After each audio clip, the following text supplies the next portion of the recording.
Hola, Flow with Chica gang. A little cozy video for today because I love to be cozy, especially when you are doing the shadow work, especially when you are processing tough things in order to bring in your manifestation and also flow to your highest timeline. But on today's episode, hold on, let me drink some agua.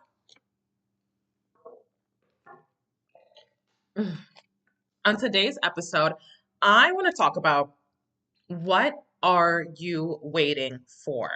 A huge part of manifestation, it's not just visualizing and getting in the vibe, which is equally as important, but also taking aligned action. And sometimes when it's time to bring all the great things you're doing privately, all the great things you've been praying for to the public, you can get caught up in a lot of different thoughts, a lot of different fears, which is normal, right? And one thing that really, really helped me propel my life and bring to the public all of the great things I have been really, really working on is always asking myself, what are you waiting for? Because oftentimes we think that there's someone out there either trying to get us, or we think that maybe it's not good enough. But like honestly, one foot forward is better than no steps ahead. So, what really are you waiting for, right? Do not wait for mom and dad to cheer you on. Do not wait for $1 million in your bank account. Do not wait until everything is picture perfect, right? If you have a dream, if you have a goal, it is up to you to get up and do what's needed, right? A lot of people are under the impression that in order to get to the next level or get to the next destination or to call in or solidify your manifestation, that you need other people. You need to wait for this person to be ready. You need to wait for this person to drive you here. And all that is the energy of codependency, right? And obviously, if you are part of this gang, you have broke free from codependency and you know that yes, people are here to help you, right? Because you should always have the mindset that helpers are all around you. However, for whatever you need to be doing or get done for your personal manifestation, what are you waiting for, right? I'm not saying do not ask for help. I'm not saying do not reach out for help.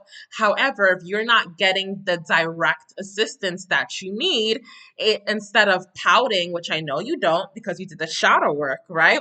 You need to ask yourself, okay, what am I waiting for? And get started, right? Once you do one step, once you do another step, what seems like a mountain before comes out easy. For example, me doing YouTube, right?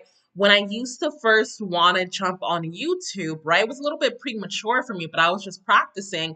It was like, it was really hard. Like, for some reason, it was like one of the hardest things I've ever had to do.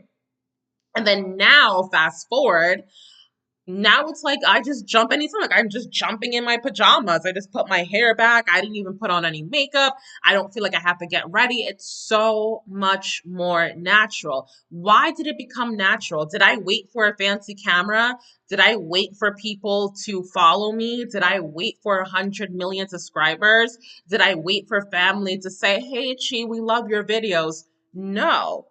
I had to point to myself and say, Chi, if this is a part of your business plan, if you know your team wants you on YouTube and posting more frequently, what are you waiting for?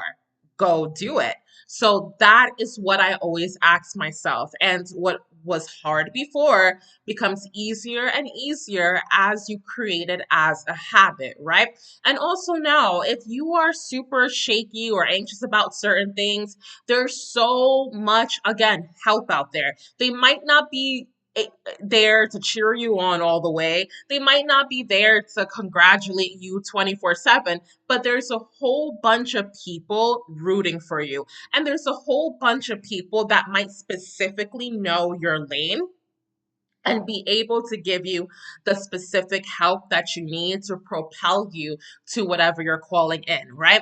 And I want to say that because a lot of people depend on the wrong people for certain goals. For example, my YouTube, right? my partner, I do not expect my husband to know every single thing I need to go on YouTube. He's not a YouTuber. If he was a YouTuber, oh, he will know exactly what to do, right? Because he understands the whole business behind this. But he's not a YouTuber. So I might say, like, babe, like, I really need this. I really need this. I need this to feel in the vibe. And it's like he will try, but he won't know exactly when I will need it and how I will need it because that is just not his world. So imagine if I was in the energy of codependency, I would have made that a reason to not jump on camera, but that doesn't make any sense, right? But then I have a whole team that understands the world of YouTube and they're ready to give me anything I need to be able to show up and show up with my full energy, right? So make sure that when you are seeking help, and you should, because you have to know that people do care about you and there's a whole bunch of people rooting for you, but you have to be specific with who you're asking help for. If you want to build a new business, don't ask someone that's only been in corporate all their life how to do it. They might not know. You need to go to the business owner. If you want to start your own baking store, why are you talking to someone that started their own bookstore? They're not going to know, right? And that's how people get stuck in their manifestations and what they're calling in and building their dream life. They ask the wrong people for help, right? There is specific people for specific things. So that is all. And make sure you follow us on the podcast. I will catch you guys on the next episode. Bye.